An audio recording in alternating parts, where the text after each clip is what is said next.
Bonjour à tous, bienvenue sur ma chaîne, ici Kim et aujourd'hui je suis avec vous pour vous tourner un nouveau tag. Le 6e mois de l'année étant écoulé, on peut maintenant être à l'heure des bilans. Et j'avais vu le tag Mid-Year Freakout partout sur le booktube, donc j'avais envie de faire moi aussi une petite réflexion et me réaligner pour le reste de mon objectif. Actuellement, je suis rendue à 50 livres de lu sur 80, mon objectif de 2017. Pour le reste de l'année, il m'en reste vraiment beaucoup moins à lire que ce que j'en ai lu, donc ça me rend vraiment très confiante et heureuse parce que ça veut dire que j'ai fait la découverte de plein de livres. Et donc, le tag d'aujourd'hui, ça sert un peu à vous faire des recommandations. Donc, c'est parti avec les 10 questions. Question numéro 1, quel est le meilleur livre 2017 à date? Pour moi, là, c'est sûr, c'est vraiment tôt pour se prononcer, mais jusqu'à maintenant, celui qui m'a marqué, c'est The Final Empire par Brandon Sanderson. Il s'agit d'un livre fantastique pour adultes, donc super intéressant. Il a été traduit en français également. Donc ça raconte l'histoire d'un empire où le méchant a gagné et donc il règne sur tout le peuple depuis 1000 ans. Parmi toute la population qui est vraiment apeurée, qui n'a aucun droit, il y a un petit groupe de rebelles voleurs qui va se développer et eux vont essayer de mettre au point un plan pour renverser le gouvernement établi. L'allomancie dans ce livre-là, ça va être leur meilleur allié. C'est une magie spéciale qui permet d'ingérer les métaux qui vont pouvoir nous donner des pouvoirs. Donc c'est super intéressant. Il y a beaucoup d'action, les personnages sont super attachants, bien décrits. Et donc c'est une trilogie en 3 tomes et j'ai super hâte de voir la suite. Numéro 2, quelle a été ta meilleure série jusqu'à présent? Et la seule que j'ai commencé et terminée en 2017, c'est la série À tous les garçons que j'ai aimé. Et évidemment, je l'adore. C'est une série écrite par Jenny Han, donc très contemporain, très girly, très sweet, très romantique. Dans cette série-là, on suit les aventures de Lara Jean. Elle a écrit une lettre à tous les garçons qu'elle a aimés. Elle les a jamais envoyés, elle a juste dit ses sentiments. Elle a écrit une lettre, les a adressés et les a cachés dans une boîte à chapeau qu'elle a jamais ouvert. Et à un moment donné, tout d'un coup, l'histoire commence où toutes ces lettres vont avoir été mystérieusement envoyées aux garçons qu'elle a aimés. Et ça a donné lieu à une série que j'ai adorée. Je lui ai donné 5 étoiles, 4,5, 5 étoiles. Donc c'était vraiment à lire. En numéro 3, c'est un livre qui est paru cette année et que tu n'as pas encore eu la chance de lire. Et pour moi, c'est le livre Strong is the New Beautiful, mon programme fitness, nutrition et beauté. C'est un livre en français, même si le titre est en anglais. Il a été écrit par Lindsey Vonn, une quadruple médaillée à la Coupe du Monde. Je suis vraiment tombée dessus par hasard dans les nouveautés, donc c'était quelque chose qui m'intéressait beaucoup et j'ai super hâte de le lire parce que j'ai l'impression que ça va être un guide qui va vraiment me motiver à rester en forme, à continuer à prendre soin de moi et à bien m'alimenter.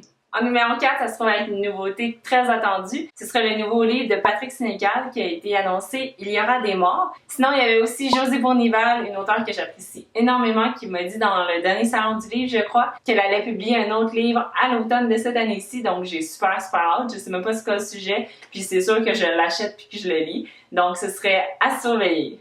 En numéro 5, ce serait ma plus grosse déception 2017 jusqu'à présent et c'est le livre Après toi de Jojo Moyes. Dans le fond, j'avais vraiment adoré le premier avant toi. C'était l'histoire de Louise Sackler, une jeune femme pas très ambitieuse qui s'en va travailler pour les trainers, qui va devenir une aide pour Will Trainer qui est en chaise roulante. Donc le film était super bon, le livre était super bon et là la suite Après toi a complètement tout bousillé. Sérieusement, il n'y a pas grand livre dans ma vie que je souhaite n'avoir jamais lu. Et ce livre-ci en faisait partie, clairement. Il n'y avait pas de punch, l'histoire était plate du début à la fin.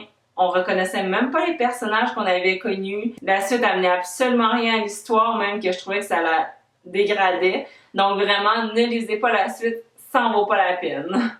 Prochain numéro, le livre qui m'a le plus surpris jusqu'à maintenant, et ce serait How to be a Boss par Lily Singh. Donc juste à voir la couverture, moi je connaissais pas la personne du tout, je savais pas qu'elle avait sa chaîne YouTube, je trouvais juste qu'elle avait l'air populaire puis ça faisait un peu comédie. Donc je l'ai pris sans savoir à quoi m'attendre. Moi je pensais que ça allait juste être un livre léger avec des grosses images, du gros texte, puis pas beaucoup de contenu. Donc je pensais que ça allait vraiment être ça mais en plus léger et non, pas en tout. C'était vraiment une très bonne lecture, des bons conseils de vie, de vraiment bonnes citations, des belles photos mais pas trop. Beaucoup de contenu, beaucoup d'anecdotes, très bien écrit. Sérieusement, je suis restée très surprise. Donc, je vous le recommande. C'était vraiment une lecture à ne pas manquer. En numéro 7, c'est mon nouvel auteur préféré et pour moi, ce serait Alain Sanson parce que vraiment, j'ai lu 2 livres diamétralement opposés au niveau des sujets. Donc, on avait Devenez auteur et Dane Goéland, Abeille et Manchon en peur. Ah, j'ai oublié Grenouille. On dirait qu'après l'avoir répété 50 fois, je me souviens quand même pas de l'ordre.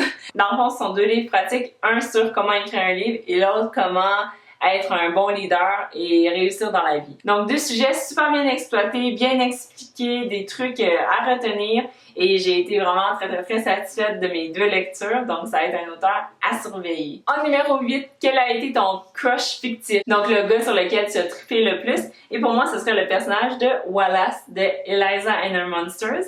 Dans le fond, c'est l'histoire de Eliza qui est une fille qui a écrit une série qui a été super populaire sur internet, et Wallace c'est le nouvel élève qui arrive dans l'école d'Eliza et qui sait pas qu'elle est la créatrice de sa série préférée. Mais lui, il a écrit des fanfictions sur sa série, donc c'est vraiment le fun qu'ils se rencontrent. Ils vont devenir amis et vraiment le gars, c'est un personnage profond, il a l'allure d'un joueur de football, il est sympathique, il est sensible, il est réservé, il est vraiment un gars intéressant là, qui au niveau des qualités était vraiment dans mes cordes.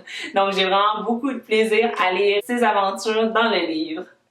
Ensuite, avant la dernière question, quel est ton nouveau personnage préféré? Et j'irai avec Lara Jean Song-Covey. Dans le fond, c'est le personnage de la série que je viens de vous parler, À tous les garçons que j'ai aimés. Et c'est vraiment une fille qui a l'air très sensible, asiatique, proche de sa famille, qui aime la cuisine. Et donc, c'est une fille qui est également proche de ses valeurs, donc ça me rejoignait énormément. Je pense qu'on pourrait très bien s'entendre si c'était une personne dans la vie. Donc, j'ai trouvé ça super agréable de suivre ses aventures, très bien écrit de la part de l'auteur.